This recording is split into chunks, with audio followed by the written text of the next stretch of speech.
Hi, my name is Gautam, and I actually stay in Malkajgiri itself. Like, I had this back pain. It's been 1.5 years. I have tried many treatments like chiropathy, oil massage, physiotherapy especially, but it didn't work out as much like what I expected. I strongly suggest homeopathy. You people can carry on with the homeopathy. Area Malkajgiri, and doctor name is like Nagesharov, and the clinic name is Neocare Homeopathy. ఓం నమో వెంకటేశయ. సింహలగ్నం సింహరాశి.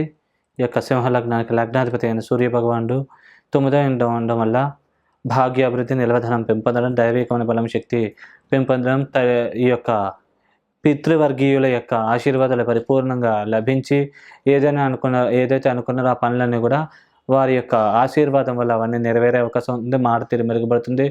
సంఘంలో పేరు ప్రతిష్టలు, గౌరవ మర్యాదలు బాగా పెరుగుతాయి. అలాగే మాట తీరు బాగా మెరుగుపడుతుంది. సభలలో బాగా ప్రసంగించగలుగుతారు. 10 మంది మెప్పు పొందగలుగుతారు.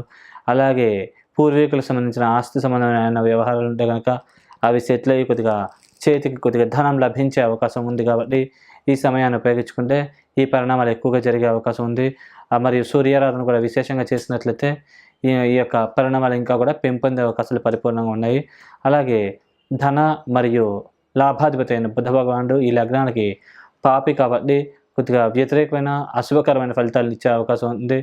చేద్దాకా వచ్చి కొన్ని అవకాశాలు మిస్ అవ్వడం, కుటుంబంలో చికాకులు, మనస్పర్ధలు ఇట్లాంటి పరిణామాలు కలిగించే అవకాశం ఉంది. అలాగే చేద్దాకా వచ్చి కొన్ని లాభాలు మిస్ అవ్వడం మరియు కొన్ని మానసికమైన ఇబ్బందులు, లీగల్ విషయాల్లో చిన్న చిన్న సమస్యలు ఇట్లాంటివి బుధుడు కలిగించే అవకాశం ఉంది. కాబట్టి ఈ విషయాల్లో తగు జాగ్రత్తలు వ్యవహరిస్తే తీసుకుంటే మంచిది. లేకుంటే ఇబ్బందులు, సమస్యలు బాగా తలెత్తే అవకాశాలు పరిపూర్ణంగా ఉన్నాయి. అలాగే తృతీయ మరియు దశమాధిపతి అయినటువంటి శుక్ర భగవానుడు ఈ లగ్నానికి పాపి యోగకారకుడు కాదు కాబట్టి శుక్రుడు కూడా బాగా పాప ఫలితాలని, వ్యతిరేకమైన ఫలితాలను ఇచ్చే అవకాశం ఉంది. ప్రథమార్థంలో కొద్దిగా మిశ్రమమైన ఫలితాలని, ద్వితీయార్థంలో కొద్దిగా వ్యతిరేకమైన ఫలితాలని శుక్రుడు ఇచ్చే అవకాశం ఉంటుంది. ముఖ్యంగా కొద్దిగా వాహన గండాలకి, ప్రమాదాలకు కూడా కొద్దిగా గురయ్యే అవకాశం ఉంటుంది. కాబట్టి 1కి 10 సార్లు అంటే మే 15 తర్వాత కొద్దిగా ఈ పరిణామాలు జరిగే అవకాశం ఉంది. కాబట్టి ఆచితూచి వ్యవహరించాలి. ఉద్యోగంలో కూడా చికాకులు, మనస్పర్ధలు, టెన్షన్లు అధికంగా రావడం మరియు ఉద్యోగాలు తరచుగా మారాలనిపించడం ఇట్లాంటి అశుభకరమైన పరిణామాలు, ఫలితాలు కలిగే అవకాశం ఉంది. ఈ విషయాల్లో అప్రమత్తంగా జాగ్రత్తగా వ్యవహరించినట్లయితే దోష ప్రభావం నుంచి బయటపడగలుగుతారు. అలాగే ఈ యొక్క లగ్నానికి కేంద్ర కోణాధిపతి రాజయోగకారకుడైనటువంటి అంగారకుడు ఈ యొక్క 8వ ఇంట్లో ఉండడం వల్ల ఆకస్మిక ధన లాభాలు, ఆకస్మిక ధన ప్రాప్తి, పలుకుబడి, పేరు ప్రఖ్యాతులు బాగా పెరిగిపోవడం, అలాగే అనుకోని పనులు కూడా నెరవేరడం, లీగల్ విషయాల్లో కుజుడు దశలు, అంతర్దశలు నడిచినట్లయితే అనుకూల ఫలితాలు, తీర్పులు రావడం ఇట్లాంటి పరిణామాలు జరిగే అవకాశం ఉంది. అలాగే లాభాభివృద్ధి అవుతుంది. స్నేహితులు, బంధువుల యొక్క సహాయ సహకారాలు పరిపూర్ణంగా లభిస్తాయి. అలాగే కుటుంబ అభివృద్ధి మరియు మారుతీరు బాగా మెరుగుపడడం, సభల్లో బాగా ప్రసంగించగలగడం, 10 మంది మెప్పు పొందగలగడం లాంటి పరిణామాలు జరిగే అవకాశం ఉంది. కుజుడు ఈ స్థానాలను కూడా శుభ దృష్టితో చూడడం వల్ల. అలాగే ఈ లగ్నానికి పంచమ అష్టమాధిపతి అయిన గురు భగవానుడు 10వ ఇంట్లో ఉండడం వల్ల వృత్తిపరంగా ప్రమోషన్లు, ఇంక్రిమెంట్లు తొందరగా వస్తాయి. ఏదైతే అనుకున్నారో ఆ ప్లేస్కి ట్రాన్స్ఫర్స్ కూడా తొందరగా లభించే అవకాశం పరిపూర్ణంగా ఉన్నది. అలాగే భూములు, స్థిరాస్తులు వాటి యొక్క విలువ పెరుగుతుంది. అలాగే మీరు నూతనంగా ఏమైనా భూములు కొనుగోలు చేయాలనుకుంటే కనుక అవి కూడా కొనుగోలు చేయగలిగే అవకాశం పరిపూర్ణంగా ఉంది. అలాగే ఈ యొక్క 6ని చూడడం వల్ల శత్రు రోగ రుణాల పీరియడ్ చాలా తక్కువగా ఉంటాయి. అలాగే ఏదన్నా లోన్ల కోసం ట్రై చేస్తారు, తొందరగా మంజూరు అవుతాయి. తొందరగా మీరు ఎవరికైనా బకాయి పడినా ఆ బకాయిలు తీర్చగలిగే అవకాశాలు ఉన్నాయి. కాబట్టి ఈ సమయంలో ఈ విషయాలు ప్రయత్నిస్తే కనుక 100కి 100% సక్సెస్ అయ్యే అవకాశాలు పరిపూర్ణంగా ఉంటాయి. అలాగే బంగారు ఆభరణాలు కొనుగోలు చేస్తారు. కొనుగోలు చేసిన ఉంటే కనుక వాటి యొక్క విలువ పెరుగుతుంది. అలాగే అపార్ట్మెంట్లు మరియు కట్టెనీళ్ళు ఇట్లాంటివి కూడా కొనుగోలు చేయగలిగే అవకాశం ఉంది. కాబట్టి సద్వినియోగం చేసుకోగలరు. అలాగే ఈ లగ్నానికి షష్ఠ సప్తమాధిపతి అయిన శనేశ్వరుడు సప్తమంలో ఉండడం వల్ల వివాహం కోసం ప్రయత్నించే వాళ్ళకి స్వల్పంగా వివాహం ఆలస్యం అయ్యే అవకాశం ఉంటుంది. అలాగే శత్రు రోగ రుణాది పీడలు బాగా కలుగుతాయి. అలాగే స్టామినా, ఇమ్యూనిటీ దెబ్బతింటం, స్ట్రెస్ లెవెల్కి అధికంగా గురవడం, తీసుకునే నిర్ణయాల తడబాటు, వేరే వాళ్ళ నుంచి కూడా రాంగ్ సలహాలు మీకు లభించడం, అలాగే భాగ్యం మీద కూడా శని దృష్టి వల్ల చేద్దాకా వచ్చి కొన్ని అవకాశాలు మిస్ అవ్వడం, మరియు 4 మీద కూడా ఉండడం వల్ల అప్పుడప్పుడు శని దశలు, అంతర్దశలు నడిచినట్లయితే స్వల్పంగా వాహన గండాలకు గురవడం ఇట్లాంటి అశుభకరమైన ఫలితాలు, పరిణామాలు కలిగే అవకాశం ఉంది. కాబట్టి ఈ విషయాలు అప్రమత్తంగా జాగ్రత్తగా ఉన్నట్లయితే కనుక ఈ దోష ప్రభావం నుంచి మీరు పరిపూర్ణంగా బయటపడగలుగుతారు. అలాగే ఈ యొక్క లగ్నానికి వ్యయాధిపతి అయిన చంద్రుడు కూడా మిశ్రమమైన ఫలితాన్ని ఈ లగ్నానికి ఇచ్చే అవకాశం ఉంది. కానీ చంద్రదశలు అంతర్దశలు నడిచినా కానీ కొద్దిగా జాగ్రత్తగా అప్రమత్తంగా ఉంటే కనుక దోష ప్రభావం నుంచి మీరు బయటపడగలుగుతారు. అలాగే 2వ ఇంట్లో కేతువు, 8వ ఇంట్లో రాహు ఉండడం వల్ల వ్యక్తిగత జాతకంలో ముందుగా రాహు అయిపోయి కేతువు మిగిలినట్లయితే రాహుకేతులు ఎదురుగా మంచి శుభకరమైన అనుకూలమైన ఫలితాలను ఇచ్చే అవకాశం ఉంది. స్టామినా ఇమ్యూనిటీ పెంపొందుతుంది, ఆయుర్దాయం పెంపొందుతుంది, మరియు ఈ యొక్క కుటుంబాభివృద్ధి, ధనాభివృద్ధి బాగా అవుతుంది. సంఘంలో పేరు ప్రతిష్టలు బాగా పెరుగుతాయి. మరియు అనుకోని విధంగా మీకు అనుకోని వ్యక్తుల ద్వారా కూడా సహాయ సహకారాలు లభించి ఉన్న స్థితి నుంచి ఉన్నత స్థితికి ఆకస్మికంగా చేరుకోగలుగుతారు. అలాగే అనుకోని విధంగా ఆశ్చర్యకరమైన డబ్బు కూడా మీ చేతికి అందే అవకాశం ఉంది. అంటే 8 మీద ఈ యొక్క కేతు యొక్క శుభదృష్టి ఉండడం వల్ల ఒకవేళ దశ ముందుగా కనుక రాహు మహాదశ అయిపోతే కనుక ఈ పరిణామాలు జరిగే అవకాశం ఉంది.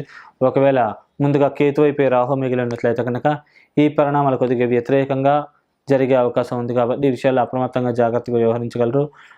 లేకుంటే కనుక సమస్యలు ఎక్కువగా వచ్చే అవకాశం ఉంది.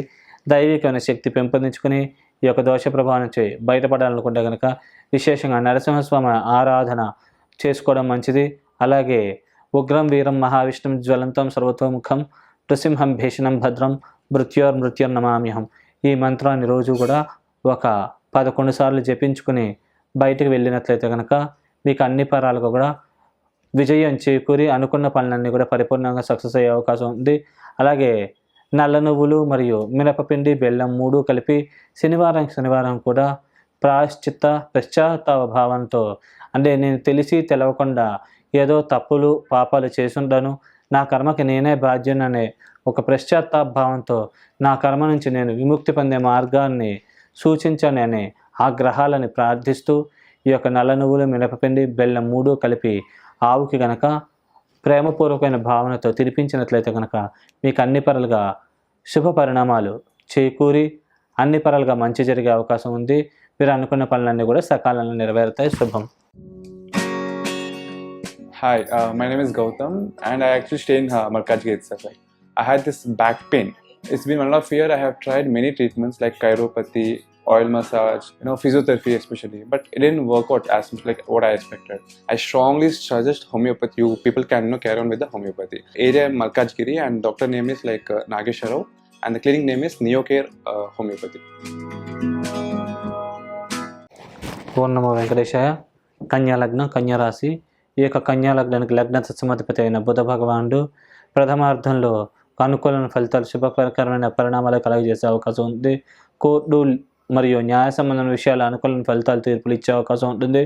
మరియు సంఘంలో పేరు ప్రతిష్టలు, గౌరవ మర్యాదలు ఇట్లాంటివి బాగా పెంపొందే అవకాశం ఉంది. కుటుంబ అభివృద్ధి, కుటుంబంలో వ్యక్తులు బాగా అర్థం చేసుకుని మీరు ఏదైతే అనుకున్నారో చేయడానికి తగ్గ సహాయ సహకారాలు పరిపూర్ణంగా అందింపజేయడం లాంటి శుభకరమైన పరిణామాలు జరిగే అవకాశం ఉంది. వృత్తిపరంగా ప్రమోషన్లు, ఇంక్రిమెంట్లు ఇట్లాంటివి లభ్యమయ్యే అవకాశం ఉంది. వ్యాపారస్తులు కూడా వ్యాపారాల్లో కొద్దిగా టెన్షన్ పడినప్పటికీ అనూహ్యమైన లాభాలు సాధించగలుగుతారు. అలాగే ఈ యొక్క ధనాభివృద్ధి కూడా బాగా పెరుగుతుంది. అలాగే ఈ లగ్నానికి ధన మరియు భాగ్యాధిపతి అయిన శుక్ర భగవానుడు యోగకారకుడే కాబట్టి ఈ లగ్నానికి మంచి శుభకరమైన అనుకూలమైన ఫలితాలను ఇచ్చే అవకాశం ఉంటుంది. ఆకస్మిక ధన ప్రాప్తి మరియు బంగారు ఆభరణాలు ఇట్లాంటివి బాగా కొనుగోలు చేయడం, అలాగే డైమండ్స్ కొనుగోలు చేయడం ఇట్లాంటి పరిణామాలు జరిగే అవకాశం ఉంటుంది.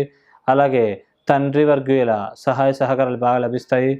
వంశపారంపర్య ఆస్తులు ఏమైనా ఉంటే కనుక అది సెటిల్ అయ్యి కొద్దిగా ధనం ఈ సమయంలో లభించే అవకాశం ఉంటుంది. మారుతీరు కమ్యూనికేషన్ స్కిల్స్ బాగా మెరుగుపడతాయి. సభలలో బాగా ప్రసంగించగలుగుతారు.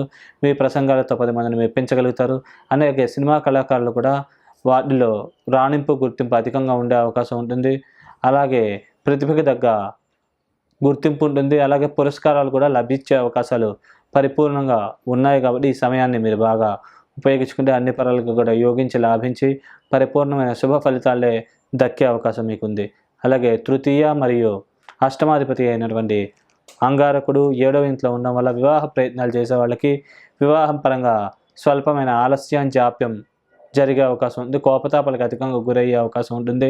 అలాగే వృత్తిపరంగా టెన్షన్లు, చికాకులు అధికంగా ఉండే అవకాశం ఉంది. నూతనంగా ఉద్యోగాలు మారాలని ఆసక్తి అధికంగా కలుగుతుంది. సాధ్యమైనంత వరకు ఈ సమయంలో ఉద్యోగం మారకపోవడం మంచిది. మారితే సమస్యలు వచ్చే అవకాశం ఉంటుంది. అదే కుటుంబంలో కూడా చిన్న చిన్న మనస్పర్ధలు, ధనం పరంగా అప్పుడప్పుడు చిన్న చిన్న గొడవలు అవ్వడం, చిన్న చిన్న ఇబ్బందులు కలగడం, ఇట్లాంటి వ్యతిరేకమైన ఫలితాలు ఈ యొక్క అంగారకుడి వల్ల కలిగే అవకాశం ఉంది. అలాగే ఈ లగ్నానికి చతుర్థ మరియు సప్తమాధిపతి అయినటువంటి గురు భగవానుడు ఈ యొక్క భాగ్యస్థానంలో ఉండడం వల్ల డబ్బు ఖర్చు అధికంగా కావడం, డబ్బు చేతుల్లో నిలవకపోవడం, మాట వల్ల అప్పుడప్పుడు సమస్యలు మరియు తీసుకునే నిర్ణయాల్లో తడబాటు, మానసికమైన ఒత్తిడికి గురవడం మరియు దైవికమైన బలం శక్తి పెంపొందడం, విద్యార్థులకు స్వల్పంగా మెరిట్ మార్కులు తగ్గడం లాంటి అశుభ పరిణామాలు గురుడి వల్ల కలిగే అవకాశం ఉంది. జన్మజాతకంలో యోగకారకుల గ్రహస్థితులు బాగుంటే కనుక దోష ప్రభావాలు తగ్గుతాయండి. అలాగే ముందుగా పాపగ్రహ భుక్తులు అంటే సూర్య, చంద్ర, కుజ, గురు, కేతు దశలు వీళ్ళు ఏవి ముందు అయిపోతే వాటి యొక్క పాప తీవ్రత తగ్గుతుంది. అంటే ఇంతకుముందు నేను చెప్పిన వాటిల్లో గురువు దశ ముందు అయిపోతే కనుక ఈ యొక్క పాపత్వ ప్రభావాలు చాలా తక్కువగా ఉంటాయి అన్నమాట. ఒకవేళ కాకపోతే కనుక ఎక్కువగా ఉంటాయి. అలాగే ఈ యొక్క లగ్నానికి ఈ పంచమ మరియు షష్టాధిపతి అయిన శనేశ్వరుడు 6లో ఉండడం వల్ల శత్రు రోగ రుణాది పీడలు చాలా తక్కువగా ఉంటాయి. లోన్లు తొందరగా మంజూరు అవుతాయి. రావాల్సిన బాకీలు సకాలంలో వసూలయ్యే అవకాశం ఉంటుంది. అలాగే విదేశీ ప్రయత్నాలు చేసే వాళ్ళకి తొందరగా విదేశాలకు వెళ్ళగలుగుతారు. వీసా, పాస్పోర్ట్ ఇట్లాంటివి తొందరగా లభ్యమవుతాయి. కోర్టు, న్యాయ సంబంధమైన విషయాలు అనుకూలమైన ఫలితాలు, తీర్పులు దక్కుతాయి. అలాగే మూడుని చూడడం వల్ల మారుతులు బాగా మెరుగుపడుతుంది. సోదర సోదరి వర్గీయుల మధ్య చిన్న చిన్న మనస్పర్ధలు, చికాకులు ఉన్నప్పటికీ మీకు వారు సహాయ సహకారాలు పరిపూర్ణంగా అందించే అవకాశాలు ఎక్కువ ఉన్నాయి. కాబట్టి మీరు బాగా సమయాన్ని ఉపయోగించుకుంటే బెనిఫిట్ ఎక్కువగా పొందగలిగే అవకాశం ఉంది. అలాగే లాభావృద్ధి అయిన చంద్రుడు ఎక్కడ ఉంటే అక్కడ నుంచి కొద్దిగా అశుభకరమైన వ్యతిరేకమైన ఫలితాలను ఇచ్చే అవకాశం ఉంటుంది. కానీ చంద్రదశలు, అంతర్దశలు నడిచినట్లయితే కొద్దిగా తీసుకునే నిర్ణయాలు తడబాటు, మానసికమైన ఒత్తిడికి గురవడం, వేరే వాళ్ళ నుంచి కూడా వ్యతిరేకమైన సలహాలు రావడం, ఒకవేళ అలా వచ్చినప్పటికీ మనం ఆ నిర్ణయాలు తీసేసుకుని వాటి వల్ల ఇబ్బంది పడే అవకాశాలు ఉన్నాయి. కాబట్టి సాధ్యమైనంత వరకు బయట వాళ్ళ సలహాలు వినకుండా ఇంట్లో వాళ్ళు మీ యొక్క ఇదివరకటి కాలం నుంచి తెలిసిన స్నేహితుల యొక్క సలహాలు, సూచనలు ఎక్కువ ఫాలో అవ్వడం వల్ల ఈ దోష ప్రభావం నుంచి పరిపూర్ణంగా బయటపడి మీరు ఏదైతే అనుకున్నారో అవన్నీ కూడా మీరు సాధించగలుగుతారు. అలాగే వ్యయాధిపతి అయిన సూర్యుడు కూడా ఈ లగ్నానికి యోగకారకుడు కాదు, పాపి. కాబట్టి కొద్దిగా ఈయన కూడా కొద్దిగా అష్టమ స్థానంలో ఉండడం వల్ల ప్రథమార్థంలో అష్టమంలో, ద్వితీయార్థంలో నవమంలో ఉంటాడు. ప్రథమార్థంలో అష్టమంలో ఉండడం వల్ల కొద్దిగా మానసికమైన ఒత్తిడి, చికాలు కొద్దిగా అధికంగా ఉండే అవకాశం ఉంది. చిన్న చిన్న మనస్పర్ధలు కూడా కుటుంబంలో ఉండే అవకాశం ఉంది. ద్వితీయార్థంలో మాత్రం చేద్దాకా వచ్చి కొన్ని అవకాశాలు మిస్ అవ్వడం మరియు మే 15 తర్వాత కొద్దిగా లంగ్ స్లిప్ అవ్వడం, సోదర సోదరి వర్గాలతో చిన్న చిన్న విభేదాలు, తండ్రితో కూడా చిన్న చిన్న విభేదాలు, ఇట్లాంటి పరిణామాలు జరిగే అవకాశం ఉంది. అలాగే ఈ లగ్నంలో కేతువు, అలాగే 7వ ఇంట్లో రాహు ఉండడం వల్ల ముందుగా కేతు అయిపోయి రాహు మిగిలి ఉంటే కనుక రాహుకేతులు ఇద్దరు అద్భుతంగా యోగించి లాభిస్తారు. పార్ట్నర్షిప్ బిజినెస్లో విశేషంగా లాభాలు సాధించగలుగుతారు. అలాగే మీ బిజినెస్ పార్ట్నర్స్ కూడా మిమ్మల్ని బాగా అర్థం చేసుకుని మీ ఉన్నతికి తోడ్పడతారు. అలాగే భార్యాభర్తల మధ్య కూడా అన్యోన్యత, ప్రేమానురాగాలు పెంపొందుతాయి. ఆల్రెడీ పెళ్లి కావాల్సిన వాళ్ళు అంటే కనుక వాళ్ళకి ఈ సమయంలో పెళ్లి తొందరగా అయ్యే అవకాశాలు ఉంటాయి. ముఖ్యంగా రాహుకేతుల యొక్క దశలు నడిచినట్లయితే ఈ ప్రభావాలు అధికంగా ఉంటాయి. ఒకవేళ వ్యక్తిగత జాతకంలో ముందుగా కనుక మీకు రాహు వైపు కేతు మిగిలి ఉంటే ఈ పరిణామాలు కొద్దిగా వ్యతిరేకంగా జరిగే అవకాశం ఉంది. కాబట్టి ఈ విషయాలు అప్రమత్తంగా జాగ్రత్తగా వ్యవహరించినట్లయితే ఈ దోష ప్రభావాల నుంచి పరిపూర్ణంగా బయటపడి మీరు ఏదైతే అనుకున్నారో ఆ పనులన్నీ కూడా సాధించుకోగలుగుతారు. ఈ గ్రహ దోషాల నిమిత్తం కూడా మీరు ఈ యొక్క బియ్యము మరియు నువ్వులు రెండు కూడా మిక్స్ చేసి అవి రెండు బాగా ఉడకబెట్టి బెల్లంతో పాటు ఆవుకి తినిపించడం కానీ, లేకుంటే బియ్యం, నువ్వులు ఎక్కడైనా ఇంటి బయట ఎక్కడైనా పక్షులు ఉంటే కనుక పక్షులకి కొద్దిగా ఆహారంగా వేయడం, ఇట్లాంటి పరిహారాలు చేయడం మంచిది. అలాగే రెగ్యులర్గా కూడా మీరు గణపతి ఆరాధన, శివారాధన, విష్ణు సహస్రనామం ఈ 3 కూడా క్రమం తప్పకుండా చదువుకోవడం వల్ల ఈ దోష ప్రభావం నుంచి పరిపూర్ణంగా బయటపడి మీరు ఏదైతే అనుకున్నారో ఆ పనులన్నీ కూడా సాధించుకోగలుగుతారు. శుభం.